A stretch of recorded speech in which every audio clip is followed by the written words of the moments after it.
Alice's Adventures in Wonderland by Lewis Carroll. Alice was beginning to get very tired of sitting by her sister on the bank and having had nothing to do. Once or twice she had peeped into the book her sister was reading, but it had no pictures or conversations in it. And what is the use of a book, thought Alice, without pictures or conversations?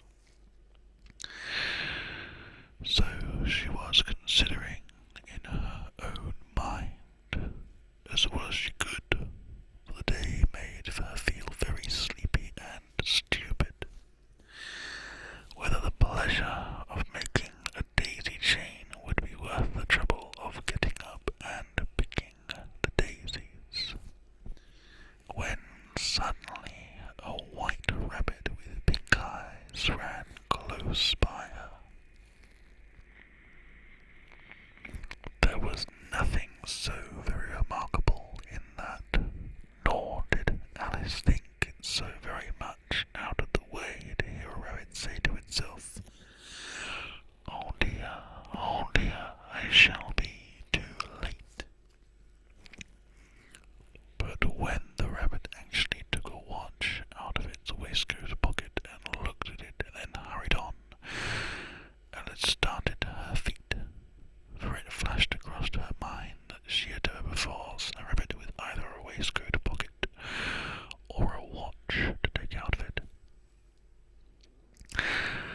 And, burning with curiosity, she ran across the field after it, and was just in time to see it pop down a large rabbit hole under the hedge. And in another moment, down went Alice after it.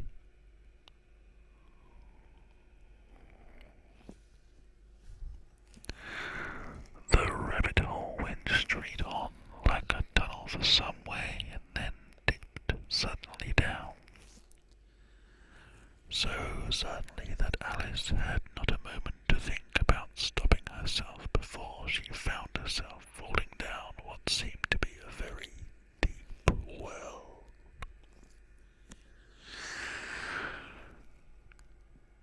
Either the well was very deep, or she fell very slowly, for she had plenty of time as she went down to look about her. First, she tried to make out what she was coming to, but it was too dark to see anything. Then she looked at the sides of the well and noticed they were filled with cupboards and bookshelves here and there. She saw maps and pictures hung upon the books. She took down a jar from one of the shelves as she passed. It was labelled orange marmalade, but to her great disappointment, it was empty.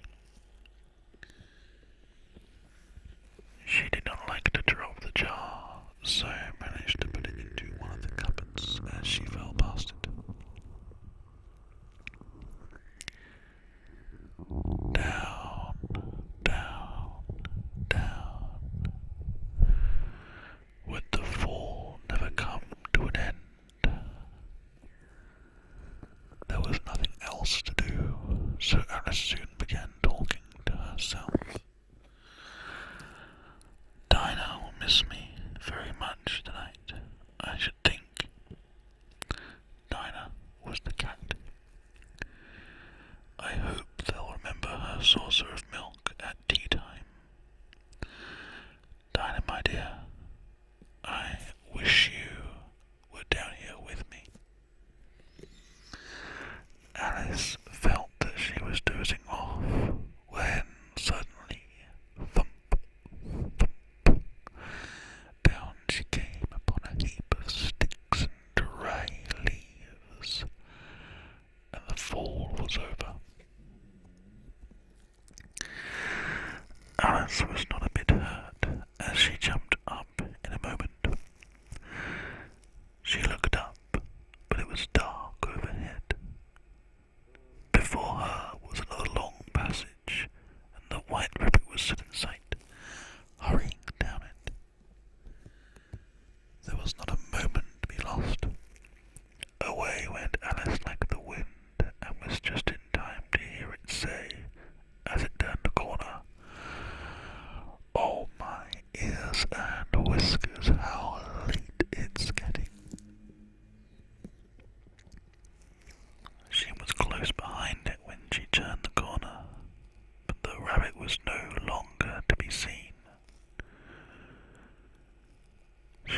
herself in a long, low hall, which was lit up by a row of lamps hanging from the roof. There were doors all round the hall, but they were all locked, and when Alice had been all the way down one side and up the other, trying every door, she walked sadly down the middle, wondering how she was ever to get out again. Suddenly, she came upon a little table, all made of solid glass. There was nothing on it but a tiny golden key, and Alice's first idea was that this might belong to one of the doors of the hall. But alas, either the locks were too large or the key was too small. But, at any rate, it would not open any of them. However, on the second time round, she came upon a low curtain she had not noticed before, and behind it was a little door about 15 inches high. She tried the little golden key in the lock, and to her great delight, it fitted. Alice opened the door and found that it led into a small passage, not much larger than a rat hole. She knelt down and looked along the passage into the loveliest garden you ever saw. How she longed to get out of that dark hall and wander about among those beds of bright flowers and those cool fountains. But she could not even get her head through the doorway. "Oh," said Alice, "how I wish I could shut up like a telescope. I think I could, if only I knew how to begin."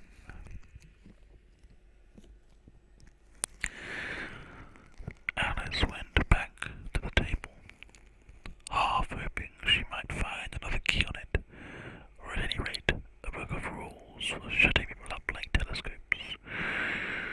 This time she found a little bottle on it, which certainly was not here before, said Alice. And tied round the neck of the bottle was a paper label with the words "Drink Me" beautifully printed on it in large letters.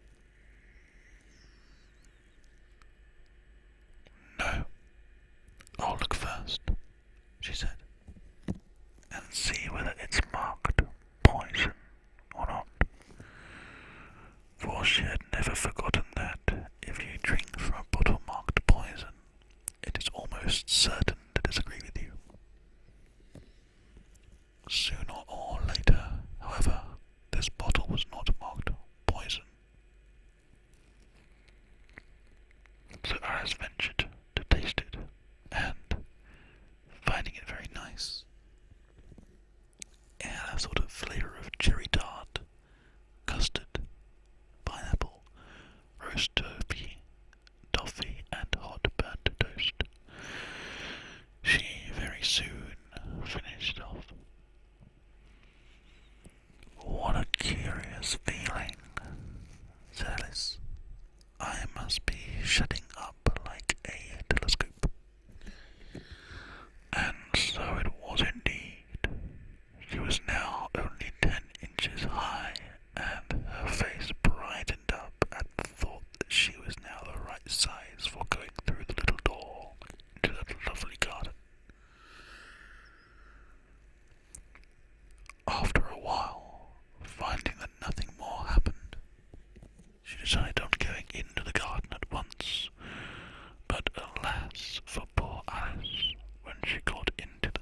generally gave herself very good advice, though she very seldom followed it, and sometimes she scolded herself so severely as to bring tears into her eyes.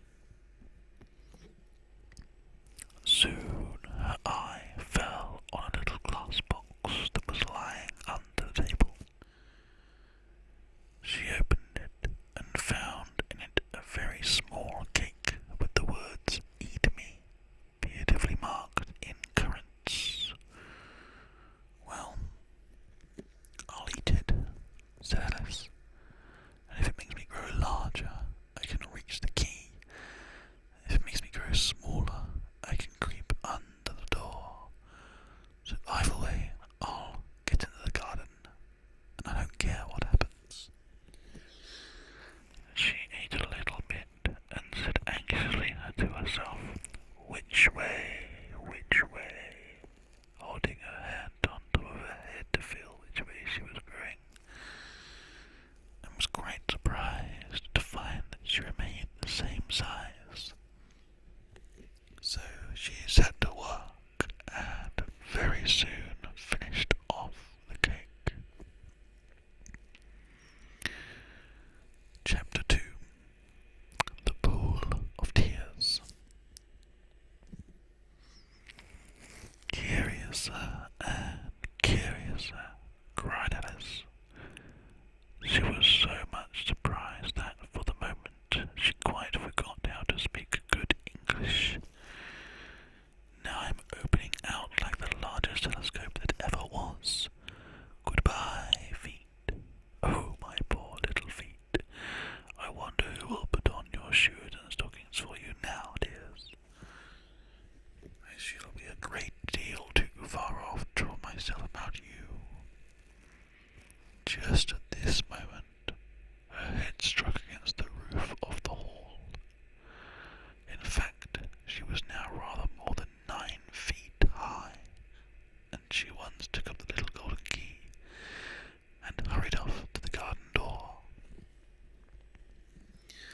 Poor Alice, as much as she could do, lying down on one side to look through the garden with one eye, but to get through is more hopeless than ever. She sat down and began to cry again. She was shedding gallons of tears until there was a large pool all round her and reaching half down the hall. After a time she heard the little pattering of feet in the distance, and she hastily dried her eyes to see what was coming. It was the White Rabbit returning, splendidly dressed, with a pair of white kid gloves in one hand, a large fan in the other. He came trotting along in a great hurry, muttering to himself, "Oh, the Duchess, oh, won't she be savage if I've kept her waiting?" When the rabbit came near her, Alice began in a low, timid voice, "If you please, sir." The rabbit started violently, dropped the white kid gloves and the fan, and scurried away into the darkness as hard as he could go. Alice took up the fan and gloves, and she kept fanning herself all the time she went on talking. Dear, how queer everything is today. And yesterday things went on just as usual.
these words, her foot slipped, and in another moment, splash, she was up to her chin in salt water. Her first idea was that she had somehow fallen into the sea. However, she soon made out that she was in the pool of tears which she had wept when she was 9 feet high. Just then, she heard something smashing about in the pool a little way off, and she swam nearer to see what it was. She soon made out that it was only a mouse that had slipped in her, like herself. Would it be of any use now, thought Alice, to speak to this mouse? Everything is so out of the way down here that I should think very likely it can talk. At any rate, there's no harm in trying. So she began. "Oh, mouse, do you know the way out of this pool? I am very tired of swimming down here. Oh, mouse."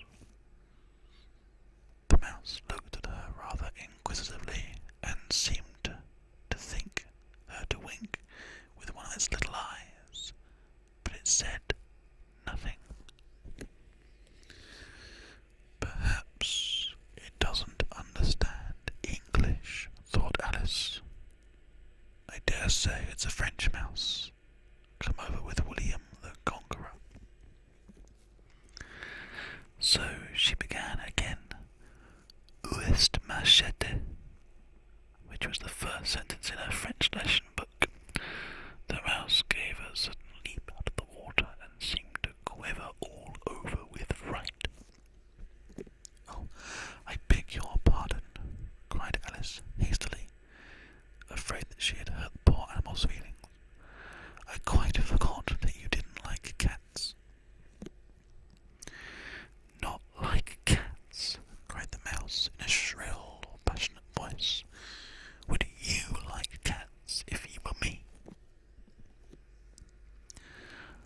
"Well, perhaps not," said Alice in a soothing tone. "Don't be angry about it. And yet, I wish I could show you our cat Dinah. I think you'd take a fancy to cats if only you could see her. She is such a dear, quiet thing." The mouse was bristling all over, and she felt certain it must be really offended. "We won't talk about it any more, if you'd rather not." "We indeed," cried the mouse, who was trembling down to the end of its tail. "As if I would talk on such a subject. Our families always hated cats. Nasty, low, vulgar things. Don't let me hear the name again." "I won't indeed," said Alice, in a great hurry to change the subject of conversation. Are you fond of dogs? Such a nice little dog near our house. I should like to show you. It kills all the rats and... Oh dear," cried Alice in a sorrowful tone. "I'm afraid I have offended it again." For the mouse was swimming away from her as hard as it could go, and making quite a commotion in the pool as it went. So she called softly after it, "Mouse dear, do come back again. We won't talk about cats, or dogs either, if you don't like them." When the mouse heard this, it turned round and swam slowly back to her. Its face was quite pale, and it said in a low, trembling voice, "Let us get to the shore, and then I'll tell you my history, and you'll understand why it is I hate cats and dogs." It was quite a high time to go, for the pool was getting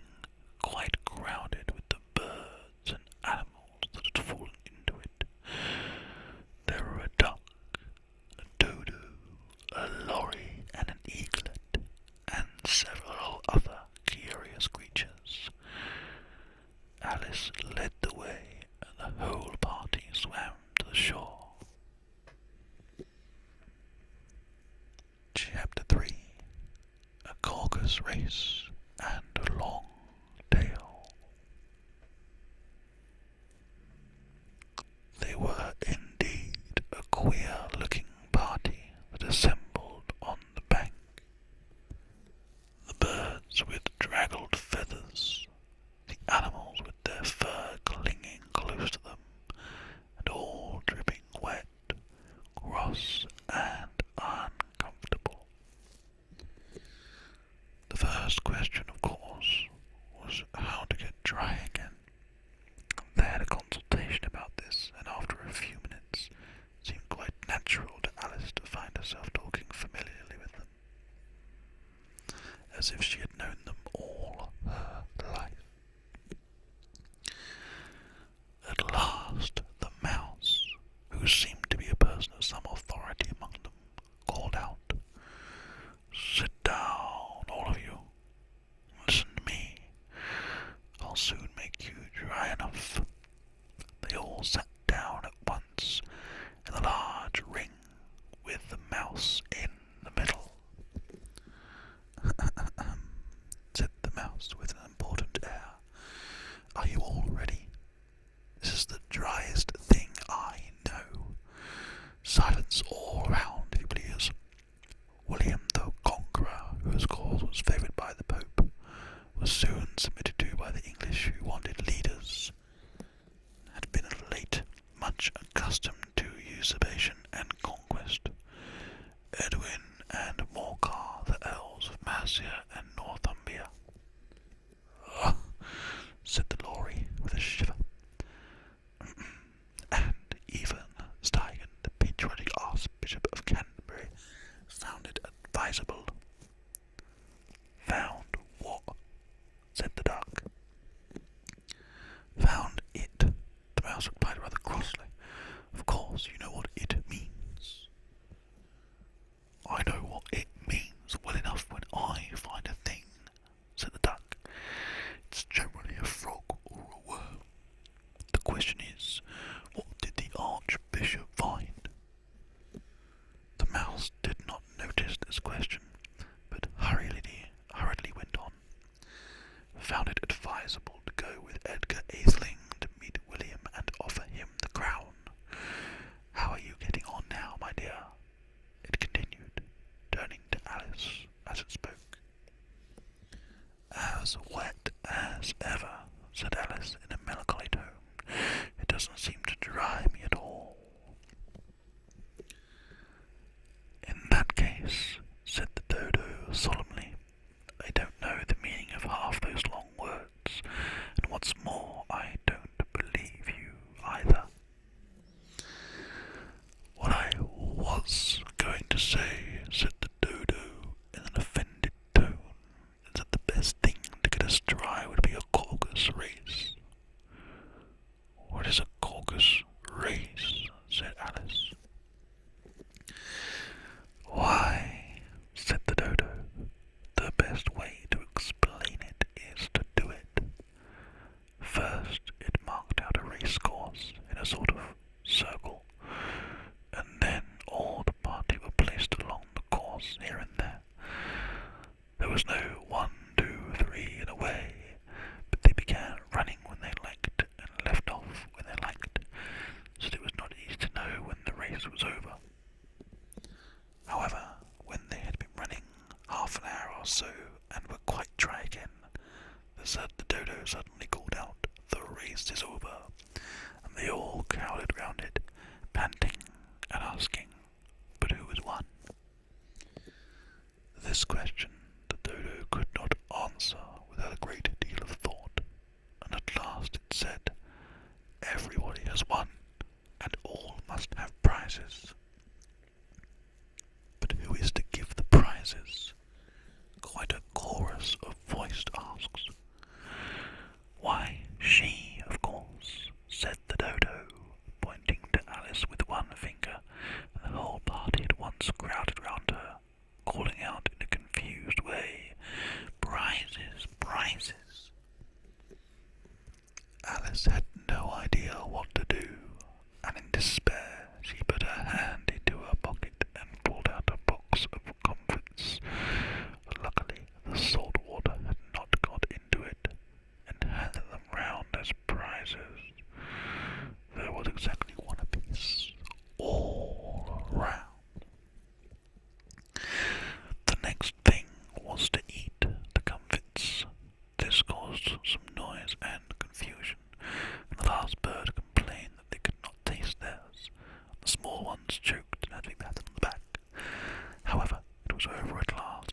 all sat down again in a ring and begged the mouse to tell them something more. "You promised to tell me your history, you know," said Alice. "And why is it you hate C and D?" she added in a whisper, half afraid that it would offend him again. "Mine is a long and sad tale," said the mouse, turning to Alice, sighing. "'Tis a long tale, certainly," said Alice, looking down with wonder at the mouse's tail. "But why do you call it sad?" And she kept on puzzling about it while the mouse was speaking, so that her idea of the tale was something like this. Fury said to a mouse that he met in the house, "Let us both go to law. I will prosecute you. Come, I'll take no denial. We must have the trial, for really this morning I've had nothing to do," said the mouse to the cow. "Such a trial, dear, with no jury or judge would be wasting our breath." "Then I'll be judge, I'll be jury," said cunning did Fury. "I'll try the whole cause and condemn you to death." "You are not attending," said the mouse to Alice severely. "What are you thinking of?" "I do beg your pardon," said Alice very humbly. "You have got to the fifth bend, I think. You insult me by talking such nonsense," said the mouse, getting up and walking away.